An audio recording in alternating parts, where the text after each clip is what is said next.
fast and furious. That is one way to describe the spread of COVID in the U.S. as cases of the Omicron variant continue to multiply. But a new weapon in the fight has just been approved to help. The FDA just issued emergency use authorization of Pfizer's COVID-19 pill. The drug Paxlovid can help treat mild to moderate symptoms in adults and children 12 years or older. Pfizer says the pill can cut the risk of hospitalization from COVID by up to 89%. The news comes as cases begin to surge yet again. More than 288,000 cases were reported Monday alone. That is nearly double the number reported just last Wednesday.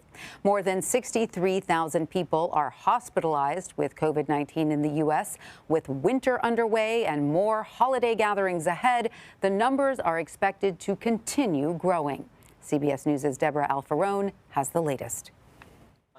People in Independence, Missouri lined up in their cars to get tested for COVID as cases surge nationwide. I started getting a sore throat, so I thought, well, this would be a good idea. In the New York area, more than 90% of cases are tied to the highly transmissible Omicron variant. So we focus, obviously, every day on the COVID crisis, on the challenge of Omicron and how we overcome it. And we have a lot of tools to fight back. To help with long lines at COVID testing sites, the Biden administration will distribute 500 million at-home COVID testing kits. They'll also send military help to overwhelmed hospitals. New CDC data shows the hospitalization rate among unvaccinated Americans climbed to 67.8 per 100,000, compared to only 3.9 among vaccinated Americans. If you're not fully vaccinated, you have good reason to be concerned.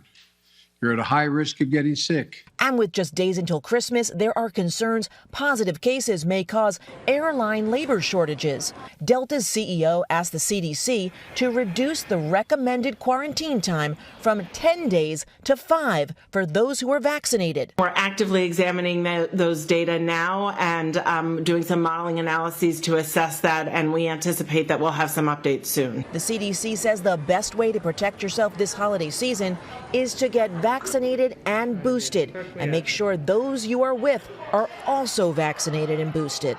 Debra Alfarone, CBS News, Washington. For more on this, I want to bring in Dr. Jerry Abraham. He's the director of vaccine programs at Kedren Health. Dr. Abraham, great to see you as always. How is your vaccine program going at this moment with Omicron, out there? Is it having an effect on the number of people coming in to get vaccines and boosters? Yeah, as always, it's a pleasure to be here. And as always, what happens in the headlines really affects the turnout for vaccines and testing. And so with Omicron on the top of everyone's minds, our vaccine lines are through the door once again. Testing demand is really high, and we're definitely struggling to keep up. I'm having to continue to order vaccines, and it's very hard to get testing supplies. So are you seeing an equal amount of demand for testing and for boosters, or are you seeing more demand for one over the other?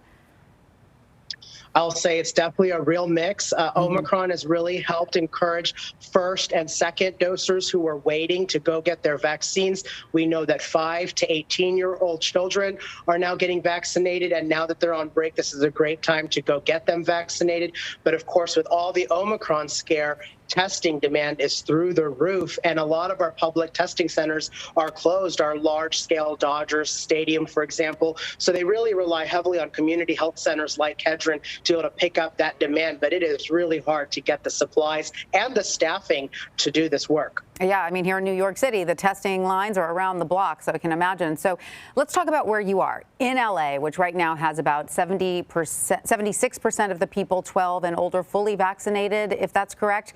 Now, that number can always be higher, but compared to the entire state of California, which only has about 65% of people fully vaccinated, it's pretty good.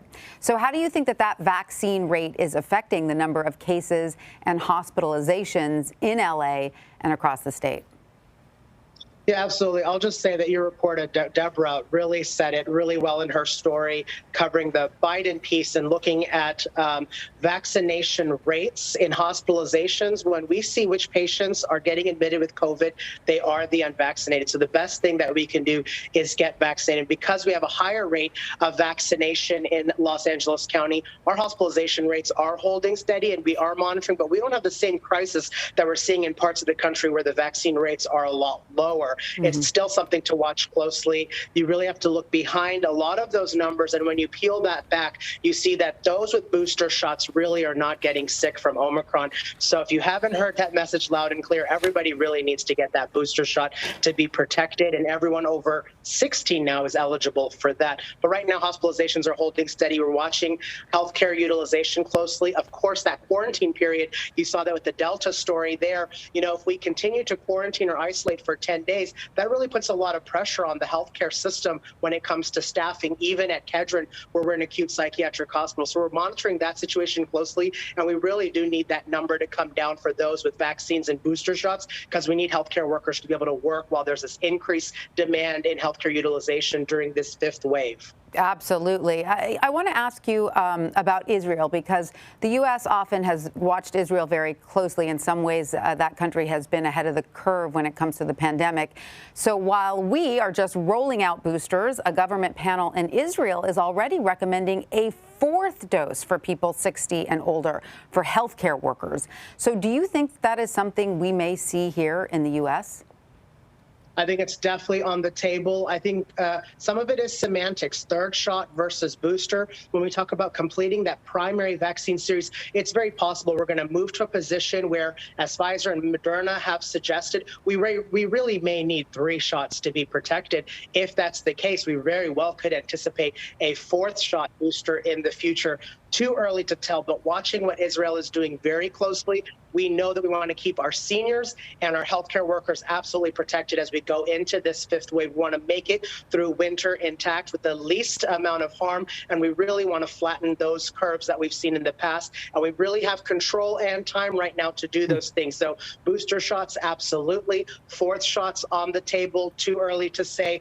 We really need our healthcare workers to stay safe and healthy, and that means all of us doing our part, wearing our masks, socially distancing, washing our hands, but most importantly, getting your first and second dose, getting your third shot boosters, and practicing all of those good practices we need to as we start gathering for the holidays. Right. And so in the interest of controlling this Omicron surge, we are seeing businesses pull back from reopening offices in the new year. We're getting a lot of those emails circulating, like we're rethinking the back to office plans. So what do you think might happen here? Do you think that this could not only lead to business shutdowns, but maybe even school closures? What do you think needs to be done so that we can sort of balance the needs of the society on both levels, right? Keeping them healthy, but also keeping people working and in school? And of course, we continue to have serious COVID-19 and vaccine fatigue. People are tired and exhausted, and they don't want to have to deal with this as we try to celebrate this holiday period right now. While schools are closed, schools are going to look as it's safest to open up. We do think that continuing to stay open safely as we have through the fall may be the best strategy, but requiring vaccines, requiring booster shots may be a good strategy. Here in Los Angeles, University of Southern California is looking just at that. As far as businesses go, we don't want businesses to have to close. We've learned a lot. You mentioned therapeutics like Pfizer's pill. We know how to manage and live with COVID a little better. So we really hope that we don't have to go back to shuttering the economy, but we really want to make sure that we're safe and protected. And I know it feels like blow after blow as we're really trying to recover and move on. But I promise, if we can just hunker down, get through this fifth wave and this winter cough, cold, flu, now COVID season, we'll be a lot better and safer for it. But hang in there is really the message. All right. Well, Dr. Jerry Abraham, as always, thank you so much. Thank you. Happy holidays.